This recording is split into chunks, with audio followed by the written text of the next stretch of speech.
We don't have a pure sprinter here, so it's not really suited to us as a team.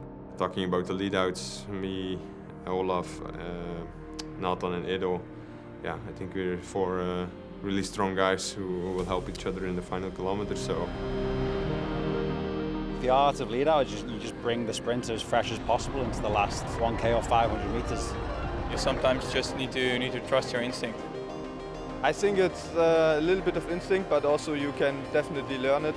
I think sprinting is actually quite a mindset, being willing to risk it a bit, I guess, but also positioning. Cavendish just blocked there as Hayter takes the line, moves to the front. And Groenewegen now hits the front. It's Jake Stewart and Kees Bolt. Stewart hanging on. You've got to be willing to take some risk at the end, and also seeing the pieces of the puzzle at high speed coming together in that final and making the right decisions of what wheels to follow, what gaps to go through, and then executing it. Here comes a big lunge from Mike Woods from the Israel Premier Tech team. It's going to be Woods at the line. You need to show confidence to your sprinter. When I'm the sprinter, I like to see that the guy in front of me is willing to give 100%. And when I'm doing the lead out, I try to do the same. Lead outs are actually easier when there's a corner in the last kilometre because it strings it out, so it gets rid of that big bubble at the front.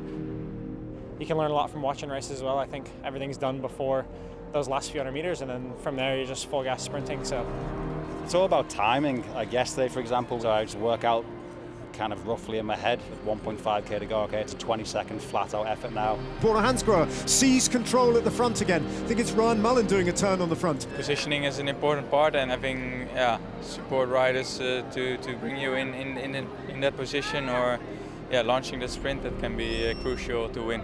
Mathieu van der Poel now makes his move. Can anyone answer? You've got the guys riding all day and taking the wind and setting the team up for them final few Ks, and then the final guys, it's about being smooth and getting through the gaps, opening up the gaps and making it wider.